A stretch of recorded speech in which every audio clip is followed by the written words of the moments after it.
នួនបាននឹងជម្រាបជូនទាំងក្នុងប្រទេសនិងក្រៅប្រទេសបាទហើយព័ត៌មានកីឡាជាតិដំបូងរបស់ខ្ញុំបាទនេះគឺមានពាក់ព័ន្ធទៅកីឡាកាយសម្ព័ន្ធហើយចំណែកញ្ញានិកាបាទមានពាក់ព័ន្ធនឹងអីដំបូងគេបាទចាតតងទៅនឹងព័ត៌មានជាដំបូងរបស់នាងខ្ញុំគឺកីឡាករវ៉ាន់ចាន់វ៉េតចាមានជំនឿចិត្តចាអាចយកឈ្នះឈិនហុងនៅក្នុងសប្តាហ៍នេះតែម្ដងចាគឺកីឡាករវ៉ាន់ចាន់វ៉េតដែលជាជើងខ្លាំងមកពីក្លឹបគីសែមានរិទ្ធចាញាធរជាតិអាវុធគីមីបន្ទាប់ពីអាក់ខានចាមួយប្រកួតកាលពីសប្តាហ៍មុនជាមួយកីឡាករជនជាតិអង់គ្លេស Hector Tony ដែលជួបឧបទ្ទវហេតុគ្រោះថ្នាក់ចរាចរណ៍នោះគឺសប្តាហ៍នេះបានត្រូវចាជួបប្រកួតជាមួយនឹងកីឡាករមករួមជាតិឈិនហុងមកពីសមាគមកីឡាប្រដាល់ក្រសួងការពារជាតិដែលមាន6ពិន្ទុរួចទៅហើយដើម្បីទទួលបានជ័យជំនះកីឡាករឈិនហុងដែលកំពុងតែឈរនៅលេខ1នៅលើពូល A កីឡាករវ៉ាន់ចាន់វ៉េតបានបង្កើតការវឹកហាត់ទ្វេដងជាមួយលោកគ្រូបង្វឹកចាអិនខេមរិនដើម្បីឲ្យសមត្ថភាពគេកាន់តែរីកចម្រើនបន្ថែមទៀតកីឡាករវ៉ាន់ចាន់វ៉េតទើបបានមួយប្រកួតប៉ុណ្ណោះសម្រាប់ព្រឹត្តិការណ៍ប្រដាល់ក្បាច់គុណបុរាណខ្មែរចាដណ្ដើមខ្សែក្រវ៉ាត់កំពូលជើងឯកសង្វៀនអធិរាជចាស៊ីម៉ងអូតនោះគឺនៅក្នុងប្រភេទទម្ងន់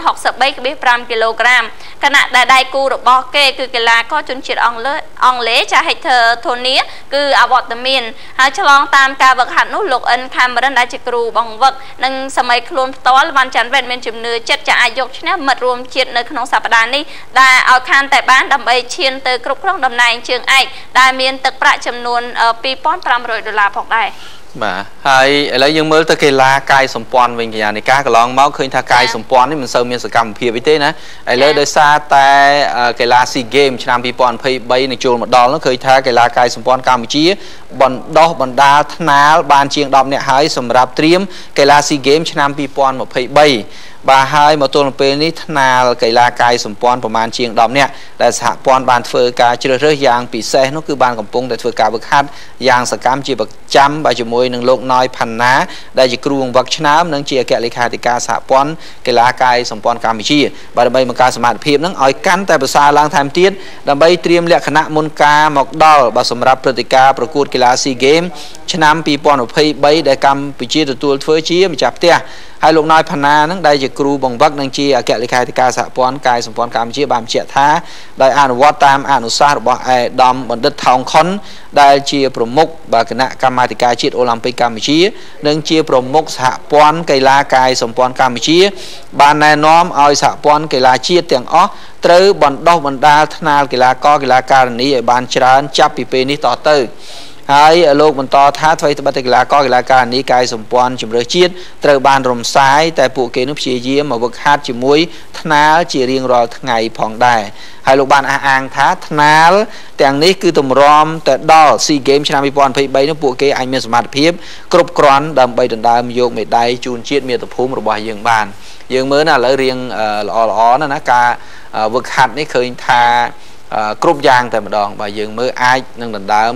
យកមេដាយជូនជាតិមាតុភូមិរបស់យើងបាននៅឆ្នាំ2023ខាងមុខនេះបាទចាឥឡូវនេះយកមើលទៅព័ត៌មានមួយទៀតចាលោក Luis Enrique ចាបាននិយាយថាបាត់បង់ Messi ចាគឺប៉ះពាល់យ៉ាងខ្លាំងដល់ Styling របស់ Barcelona លោក Luis Enrique ដែលជាអ្នកចាត់ការក្រុម FC Barcelona បានលើកឡើងថាការអវត្តមាន Lionel Messi ទៅដល់2ខែនោះគឺនឹងអាចប៉ះពាល់យ៉ាងខ្លាំងដល់ Styling របស់ក្រុមអ្នកមានបុណ្យ FC នេះចាហើយ Messi នេះគឺដោយសារតែរងរបួសជង្គង់ចាយ៉ាងធ្ងន់ធ្ងរចាអំឡុងពេលប្រកួត La Liga ដែល Barcelona ចាបានឈ្នះ Las Palmas ចាលទ្ធផល2-1កាលពីយប់ថ្ងៃសៅរ៍ហើយក្លឹបជើងឯកអេស្ប៉ាញនេះបានប្រកាសលើ Twitter ថាកីឡាករវ័យ28ឆ្នាំរូបនេះនឹងត្រូវសម្រាប់ព្យាបាលពី7ទៅ8សប្តាហ៍ឯណោះទើបអាចលេងវិញបានហើយការរបួសតារាសំខាន់នេះធ្វើឲ្យមតិមួយចំនួនបាន